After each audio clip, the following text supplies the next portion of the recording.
Hi. കഴിഞ്ഞ ദിവസം ഞാൻ കാണിച്ച ഓർക്കിഡിൽ ഇപ്പോൾ കുറേ പൂക്കൾ വിരിഞ്ഞിട്ടുണ്ട്. ഈ പൂക്കളെല്ലാം കൂടി ഇങ്ങനെ നിൽക്കുന്നത് കാണാൻ തന്നെ നല്ല ഭംഗിയാണ്. എൻ്റെ ബന്ധിച്ചെടി ഇപ്പോൾ കുറേ നാളായി നിങ്ങളെ കാണിച്ചു തന്നിട്ട്. അന്ന് ഓല വീണിട്ട് ഇതിൻ്റെ തണ്ടുകളൊക്കെ കുറേ ഒടിഞ്ഞു പോയി, കുറേ പൂക്കളങ്ങ് പോയിട്ടുണ്ടായിരുന്നു. ഇപ്പോൾ പൂക്കളുടെ എണ്ണമൊക്കെ കുറവാണ്, എന്നാലും കുഴപ്പമില്ല, നല്ല ഹെൽത്തി ആയിട്ട് തന്നെ നിൽക്കുന്നു. ഇതിൽ നിന്നൊന്ന് വീണ് പോയ പൂവൊക്കെ ഞാൻ എടുത്ത് വെച്ചിട്ടുണ്ടായിരുന്നു. അത് നന്നായി ഉണക്കിയതിന് ശേഷം അതിൻ്റെ വിത്തൊക്കെ ഞാൻ ഈ മണ്ണിലോട്ട് വെറുതെ ഇട്ട് കൊടുത്തായിരുന്നു. അതൊക്കെ ഇപ്പം മുളച്ച് വന്നിട്ടുണ്ട്. കുറച്ചുകൂടെ വലുതായിട്ട് അതൊക്കെ മാറ്റി നട്ട് കൊടുക്കണം. കാക്കപ്പൂവിലിപ്പോൾ നിറയെ പൂക്കളായിട്ടുണ്ട്. ഈ പോട്ടിൽ എങ്ങനെയോ ഒരു വിത്ത് വീണ് താനേ മുളച്ച് വന്നതാണേ. നല്ല ഭംഗിയുണ്ട് നിൽക്കുന്നത് കാണാനായിട്ട്.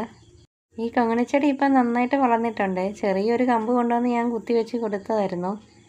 ഇപ്പം നിറയെ പൂക്കൾ ഉണ്ടാകുന്നുണ്ട്. നല്ല ഭംഗിയുണ്ട് കാണാനായിട്ട്. ഇതിൻ്റെ കുറേ കളറുകൾ എൻ്റെ കയ്യിലുണ്ട്. ഇന്നത്തെ ചെടിക്കാഴ്ചകളൊക്കെ ഇഷ്ടമായാൽ എല്ലാവരും ഒരു ലൈക്ക് തരണേ.